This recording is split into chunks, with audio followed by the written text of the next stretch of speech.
Meghan has blocked King Charles's dream of meeting Prince Archie and Princess Lilibet, Meghan's biggest lie. This is the main content of today's newsletter. Hello friends, welcome to the King YouTube channel. Well, apparently King Charles has gotten some pretty rotten news from Montecito. King Charles, of course, is fighting cancer right now, and it seems like he's not going to get to meet his invisible grandchildren, Prince Archie and Princess Lilibet, after all, because Meghan Markle does not agree with Harry's idea to take them to the UK, according to a brand new report.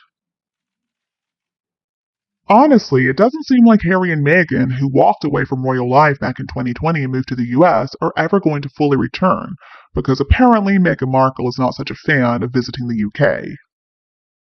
Royal commentator Richard Fitzwilliams has claimed that it's not likely a family reunion for the youngest Sussexes could ever happen, because Harry will never dare to bring them to the UK without Meghan Markle there by his side. Harry is planning to visit the UK next month to celebrate 10 years of Invictus Games, and it's probable that Meghan is not going to come with him. Meghan has made a return to the UK since the two of them stepped back from their royal duties in 2020, but not very often, only on very rare occasions, like the Queen's funeral in 2022. But she didn't come back for King Charles's coronation last year, which Harry came to all by himself. Honestly, though, they could come and they could just use their own security people. I mean, they've made so much money trashing the royal family, I would think they can afford it. They need to pay for that themselves. It's also high time the truth comes out about the invisible children. The royal family needs to be transparent about this and just end this whole charade once and for all. So get a DNA test for those two. Make sure they really are the biological children of Harry and Meghan, unless, of course, they adopted them for financial gain. Now, I think Meghan knows that if they bring the children with them, there is going to be a DNA test done, and that's why I think she refuses to come. I mean, they can't hide those kids for much longer. And if Harry can't bring the children, then maybe he shouldn't come either. King Charles needs to cut all of them off. I mean, he doesn't even know if these kids are real, so I don't think he should be worried about them. Or perhaps Meghan is not going to come because she knows that Brits hate her, which is her own fault. It's because of the disgusting way that she and Harry have acted over the past 4 years. And we don't even have any proof that Archie and Lilibet are real. We have no proof that Meghan gave birth to them herself. I mean, supposedly, this is according to her father, she had a hysterectomy when she was in her 20s. The thing is, though, Meghan Markle never thinks of the long term when she comes up with her lies. The children at this point are more than old enough to travel, and Meghan is quickly running out of excuses not to bring them. So now we're hearing it's a matter of safety, whatever. And the only reason that she came to Britain for the late Queen's funeral was because this was a stop-off point for them. The Queen even invited them to come up to Balmoral to visit her while they were in the country, but they said no, and that was just a few days before she passed away. They were just going to stop by for Wellchild, and that was it.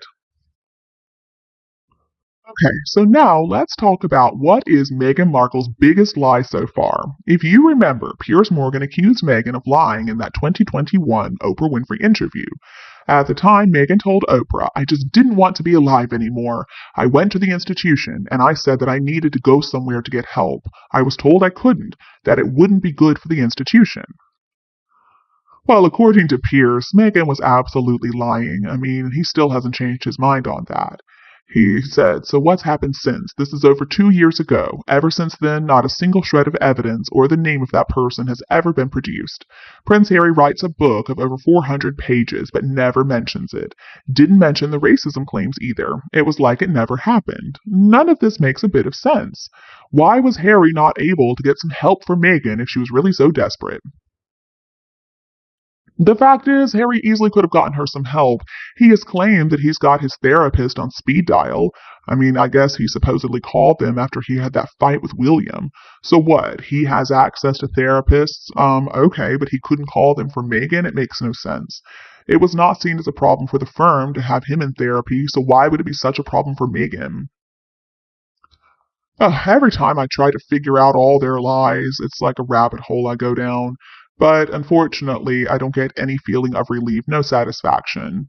I mean, I just feel like I'm stuck in some kind of really bad dream. Looks to me like Meghan Markle wanted to be in charge. Well, of course, the institution was never going to agree with that. They didn't really agree with this whole idea that what Meghan wants, Meghan gets. I mean, hierarchy and protocol are important. Meghan, though, thought they should be equal to the Prince and Princess of Wales. That's never going to happen. Meghan and her kids will always have to walk behind the Prince and Princess of Wales and their family, because someday they will be the king and queen. And of course, there can only be one monarch. The line of succession and the protocols around it have been developed over centuries, and it's really there to prevent disputes, because in the past, it could get crazy really quickly. The monarchy and who the monarch is basically controlled by Parliament. And I guess Meghan just had a touch of what some people would call summit fever. She just wanted to get to the top. And I still don't believe that she could have gotten pregnant so quickly. Meghan Markle is not mother material. And I don't believe she has any kids. I don't believe she ever really wanted kids. I have never seen anybody so manipulative. I do hope that Harry wakes up and sees what's going on and divorces her, sends her back to where she came from, and then we'll get to stop seeing all those horrible pictures of her all over the internet. It makes me sick to see that disgusting face, and she's always looking straight into the camera no matter what the situation is. And of course, Meghan lied. Other royals had plenty of help with their mental health. Diana and even Charles did, and Harry also got help. Doria, Meghan's mother, she's a social worker, and apparently she has a mental health specialist on speed dial too. Time and time again, we have seen that Meghan Markle is a big fat liar. But the apple does not fall far from the tree, because Meghan's mom Doria is just like that too. She's also a schemer and a grifter, just like Meghan. And honestly, folks, I don't believe that Meghan attended and graduated from Northwestern. I think all of those documents are just as fake as her flight attendant occupation, as fake as the birth certificates for those two fake children. I think it's just all a big scam to get money. And we can picture a possible development here. So it's possible that Meghan Markle, when she said that she needed to go away somewhere, what she really meant was that she wanted a luxurious vacation at some spa. And so maybe there was a comment made that that wouldn't be a good look for the monarchy. Again, since Harry had his therapist on speed dial, he admitted that. Why didn't he call up his therapist and ask for a referral? Honestly, I think Piers is right on this one. And Meghan's not the only liar either. Harry is also a liar. Both of them lied. And when they got caught in their lies, they tried to get sympathy, claiming they have mental health issues. That's no excuse. Both of them knew all about where to turn for help, and both are complicit in the lies. So I don't believe any of that story is true. I'm talking about the suicide ideation, the catastrophic car chase, the TV interview. They're all just trying to compete with Diana. It's really scary and disturbing when you think about it. But this is how Meghan Markle keeps Harry with her. She claims to be the reincarnation of his late mother. Everything that she does is so contrived. But if she were really feeling suicidal, Harry would have gotten her help. He knows what his mother went through with her mental health troubles. So who was going to stop him from getting help for his wife? He had so many connections with mental health charities, he had a therapist on speed dial, and if he really loved Meghan, then he would have broken all these supposed rules from the institution and he would have done what needed to be done. But see, it's all just a big pile of lies to try to cast Meghan in the Diana mold and portray herself as a victim because of her skin color, and Oprah just played along with her. Meghan Markle said so many lies and Oprah never questioned anything. It's also easy to know when Meghan is lying. And look, I know that people can be depressed and they don't necessarily look it. But Meghan Markle, the look on her face is not the look of a depressed individual. How could you feel depressed when you have this new love that is growing stronger by the day? They also had so many opportunities back then. Meghan Markle was able to make that cookbook. She was promoted in a very positive way.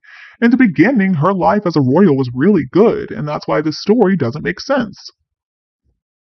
She claimed that she didn't have the support of the royal family, but no, that was not true. It was the opposite.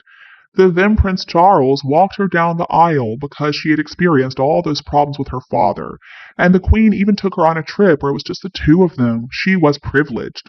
And look, I don't want to assume anything when it has to do with mental health, but I don't believe that Meghan was really suicidal. Usually I'll accept anybody's word on that issue, but when it comes to Meghan, no, I don't believe it. And I think it's a really sad thing that she used that to get attention for herself. What Meghan was trying to do was overshadow the good work the royal family was doing with all this made-up drama. A perfect example would be her attempt to dress like Wallis Simpson, and then also being the last to go in to celebrate Her late Majesty's big day. Princess Diana was also kind of guilty of something similar. She would often try to overshadow the work that Prince Charles was doing. But the palace was not trying to oppress her. The palace never did anything to hurt her reputation. Princess Diana had a great relationship with Her late Majesty and Prince Philip too. And when Elton John tried to mock the Queen in a book for charity, Princess Diana even stopped being friends with him. She was so respectful of the late Queen. But anyway, back to this Meghan Markle being suicidal story. Now, in my experience, if somebody really wants to take their own life, they make plans in secret, and they don't want anybody to find out so that they'll be successful. It's tragic, and I've had people who were close to me who went through with it. Now, Harry claimed that she told him exactly what she wanted to do to herself and that she just didn't want to live anymore. If she really wanted to take her own life, she would not have told Harry. This is just a made-up story because Meghan is desperate for attention. Actually, I'm kind of starting to feel sorry for Wallis Simpson. I mean, now she's always being compared to Meghan. Honestly, Wallis was much classier than Meghan was, and Wallis, for all her faults, didn't try to bring down the monarchy. But anyway, the conclusion is Meghan is a liar. Alright folks, these are the main events that I wanted to share with you. Thank you for your interest and thank you for watching the whole video. What do you think about the above topics?